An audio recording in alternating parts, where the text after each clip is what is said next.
क्या आप भी क्लास 12th में हैं? तो सारे इंपॉर्टेंट क्वेश्चन आपको इस वीडियो के एंड तक मिल जाएंगे सारे। इतने महत्वपूर्ण क्वेश्चन हैं, इनको छोड़ के अगर आप जा रहे हैं, अगर आप बहुत अच्छे से तैयारी किए हैं पूरी साल, तब भी आप इनमें से मिला सकते हैं आपने ये क्वेश्चन तैयार किए हैं कि नहीं किए हैं। अगर आप नहीं अभी तक पढ़े हैं तो इनमें से मैं काफ़ी सारे क्वेश्चन ऐसे बता दूंगा, मतलब पूरा ही क्वेश्चन ही सही बता रहा हूँ। अगर इनको तैयार कर लेते हैं भाई साहब, कोई रोक नहीं सकता है आपको 50 प्लस लाने के लिए, क्योंकि ये पूरा सिलेबस से ही दिया गया है आपके, ठीक है। और लास्ट वाले क्वेश्चन बहुत ही ज़्यादा इंपॉर्टेंट होने वाले हैं, ठीक है भाई, क्योंकि वहां से सबसे ज़्यादा पूछे गए थे। जब मैंने पेपर दिया था तब भी आए थे। देखो, वैद्युत आवेश जो है वो चैप्टर के नाम से ही स्टार्ट होता है, इसलिए इसको तो आप लोगों को तैयार कर लेना ही है, ठीक है भाई। इसके बाद आपको ये जो दिख रहा है कूलाम का नियम एवं दो बिंदुओं के बीच बल, समझ रहे हो ना? कूलाम का नियम जो बल का निगमन किया जाता है, ये तो जरूरी है, ठीक है। इससे या तो क्वेश्चन आ जाता है, मतलब न्यूमेरिकल आ जाता है, या तो कोई मतलब ऐसे डायरेक्ट पूछ देता है 5 नंबर पे। इसके बाद आगे आ जाते हैं, ये है विद्युत क्षेत्र की तीव्रता, ठीक है। एक बिंदु आवेश के कारण विद्युत क्षेत्र की तीव्रता का सूत्र का निगमन करना है। उसके बाद विद्युत क्षेत्र में बल रेखाएं जो होती हैं उनका भी आपको देख लेना है। उसके बाद दो ध्रुव के कारण विद्युत क्षेत्र की तीव्रता को भी आपको पता कर लेना है, ठीक है। इसका ये सारे क्वेश्चन का जवाब आप चाहें तो मैं आपको टेलीग्राम पे प्रोवाइड भी करा दूंगा, ऐसी कोई बड़ी बात नहीं है। और ये जो पीडीएफ है, ये भी आपको टेलीग्राम पे प्रोवाइड हो जाएगा, इसकी चिंता मत करिए। वैद्युत फ्लक्स के बारे में आपको पता होना चाहिए, क्योंकि जब मैंने पेपर दिया था तभी आया था। और गॉस के नियम, ठीक है, गॉस का नियम भी आया था। ये दोनों तो पता ही होना चाहिए, इम्पोर्टेंट है। और उसके साथ ही अनंत लंबाई के एक समान आवेशित सीधे तार पर, ठीक है, ये गॉस के नियम का मतलब एक अनुप्रयोग समझ लो, ठीक है। यहाँ पे विद्युत क्षेत्र की तीव्रता ज्ञात करनी होती है। एक समान आवेशित अनंत चालक तार, मतलब जो ये है, पहले लंबाई पर, दूसरा एक जो चादर टाइप का होता है। ये दो क्वेश्चन आपको विद्युत क्षेत्र की तीव्रता याद करके रखना है, ठीक, मतलब इससे न्यूमेरिकल भी आएगा, और आ सकता है न्यूमेरिकल, हो सकता है नहीं आए, लेकिन इसका डेरिवेशन भी पूछ लेता है, ठीक है। साथ ही ये विद्युत विभव और विभवांतर, इसको एक आध नंबर में पूछ सकता है, नहीं भी पूछ सकता है, लेकिन ये चैप्टर स्टार्ट होता है कुमार मित्तल की जो किताब बनती है वो वैद्युत द्वैध्रुव, वैद्युत विभव या विभवांतर नाम से बनती है, तो उसको भी इम्पोर्टेंट है, थोड़ा बहुत तैयार करके मतलब तैयार कर लेना, ठीक है। कोई इतना बड़ी बात नहीं है, जहां जहां मैं टिक लगाता जा रहा हूँ उसको आपको तैयार करना ही है, ठीक है। और आवेश के निकाय के कारण विद्युत विभव, ये बहुत ही ज्यादा इंपॉर्टेंट क्वेश्चन है, 5 नंबर में इसका डेरिवेशन पूछ सकता है, ठीक है। ये डेरिवेशन ही बता रहा हूँ मैं, जो आपसे कह रहा हूँ। आप न्यूमेरिकल तैयार कीजिए या ना कीजिए, आपको थ्योरी प्लस डेरिवेशन तो तैयार करना ही पड़ेगा एक अच्छे नंबर लेने के लिए, ठीक है भाई। और ये समविभव पृष्ठ भी आपको तैयार कर लेना है, कोई बड़ी बात नहीं है, ये भी एक छोटा सा 2 नंबर में पूछ सकता है, ठीक है। यहाँ से इम्पोर्टेंट आपके क्वेश्चन बनते हैं, देख लीजिए। यहाँ से भी 5 नंबर का क्वेश्चन बनने वाला है। पहला ये आपको परावैद्युतांक पता कर लेना है, ये भी पूछ सकता है। ये जब पूछेगा ना 5 नंबर में पूछेगा, ये कहेगा परावैद्युतांक बताओ, और जो धारता आपको बतानी है, मतलब समांतर प्लेट में जब परावैद्युतांक भरा हुआ हो तब बताना है। ये देखो यहाँ लिखा है, अम, इनके मध्य जब परावैद्युतांक हो तब, या ना हो तब। ये जब, ये बहुत इंपॉर्टेंट है, क्योंकि जब मैंने पेपर दिया था ना, तो ये वाला जरूर 5 नंबर में पूछा था, ठीक है। ये वाला जिसमें ना भरा हुआ है, तो इसको तैयार जरूर कर लेना है। और श्रेणी क्रम तथा समांतर क्रम धारताओं का जो योग और होता है, उसी को आपको तैयार कर लेना है, ठीक है। जो ना होता है, क्या बोलते, C1 बराबर C2 plus C3 equal to C, ये होता है समांतर क्रम का धारता में, ठीक है। इसको तैयार कर लेना है।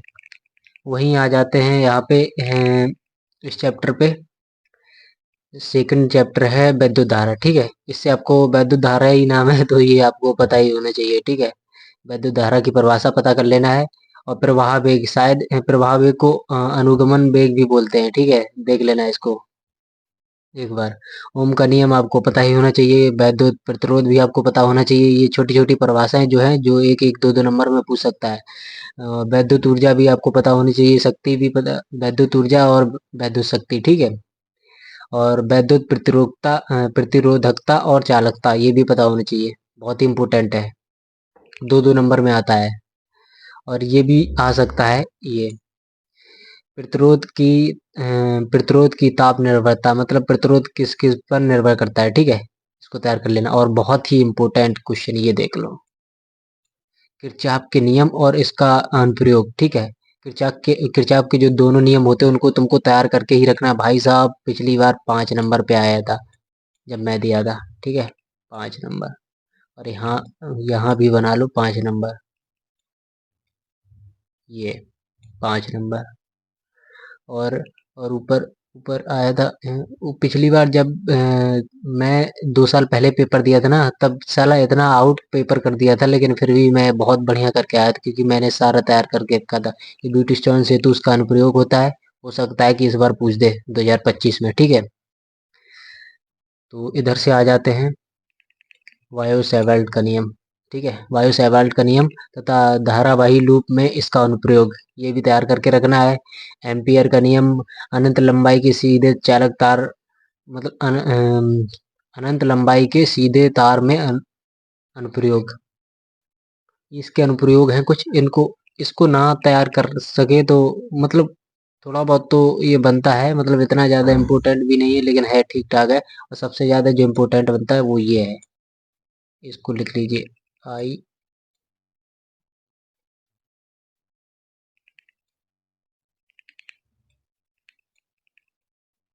इम्पोर्टेंट कर लो यार, खत्म बात।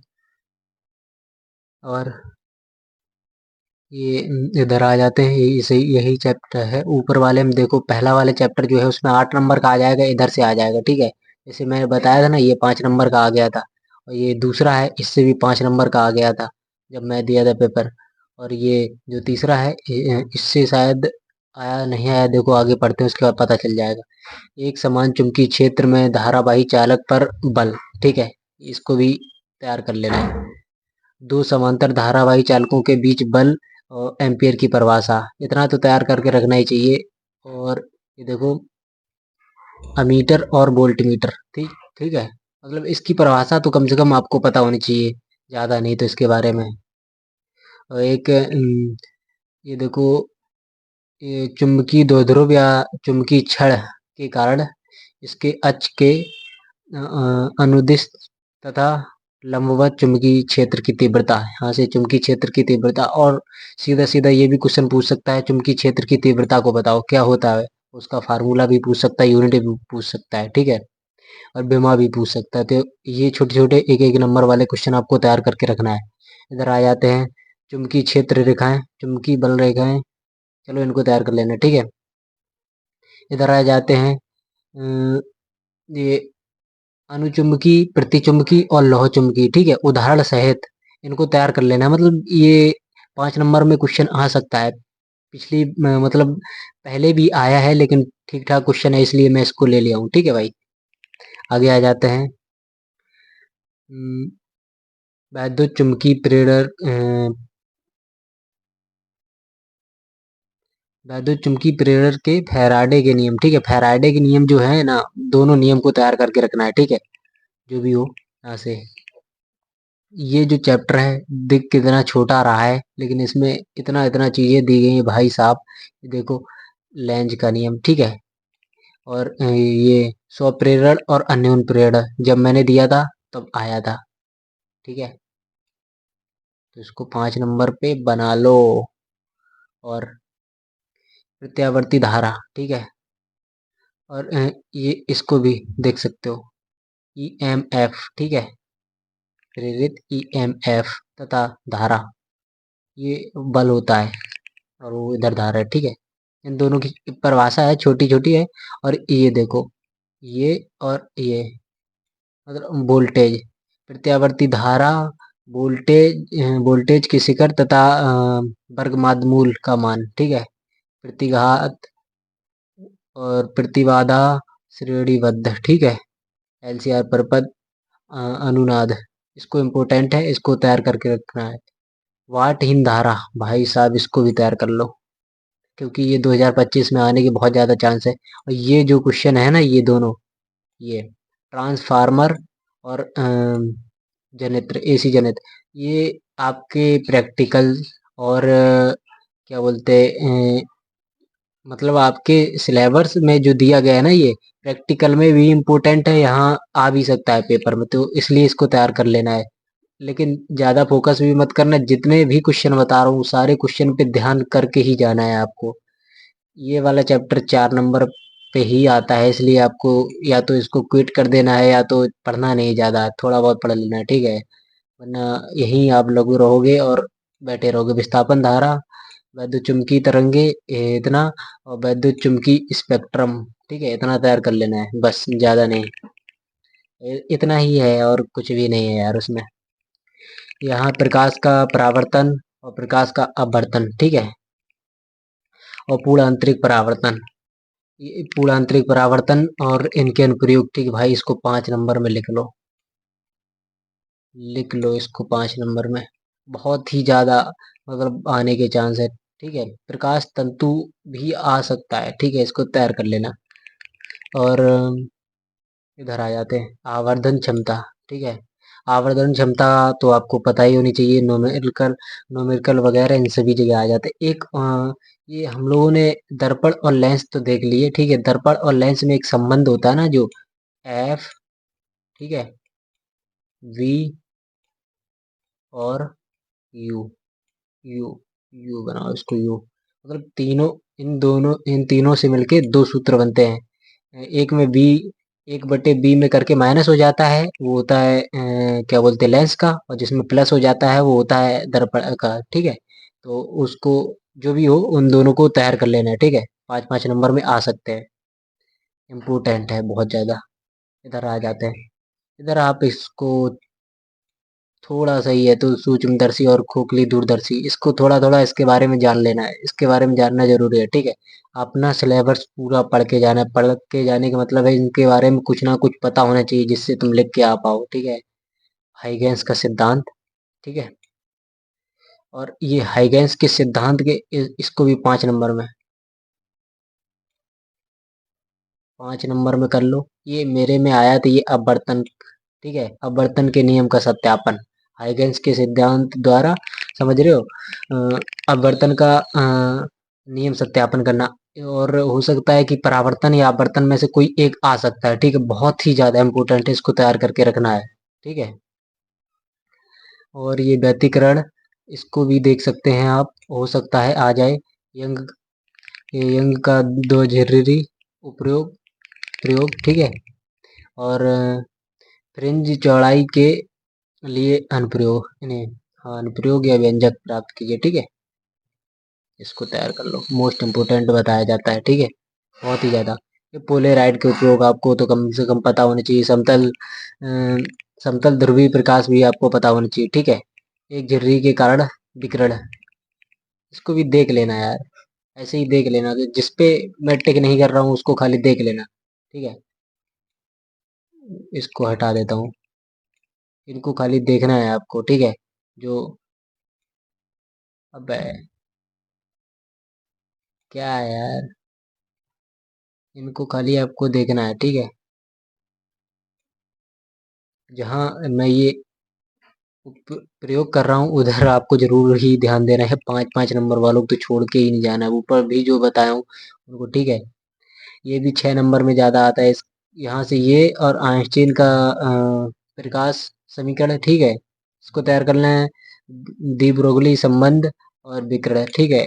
मुझे तो इतना ही कुछ इस चैप्टर में दिखाई पड़ रहा है और कुछ है नहीं इसमें, ठीक है, ज्यादा कुछ नहीं। और जो ये पहला चैप्टर है, इससे एक या दो क्वेश्चन 5 नंबर में आने ही है, ठीक है। वैसे भी यहाँ देखो 13 नंबर पे दिया है, जब मैंने दिया था तब धोखा दे गया था, यहाँ से काफी सारे बर्तन के और प्रिज्म के और बहुत सारे अनुप्रयोग बनते हैं, जो कि यहाँ सिलेबस में तो नहीं, लेकिन किताब में डिटेल से दिखाए गए होंगे। एक दो अनुप्रयोग वगैरह आपको देख लेना है, ठीक है। यहाँ आ जाते हैं, सबसे पहले चलो यहाँ तक हो चुका है, अल्फा कर्ण, ठीक है।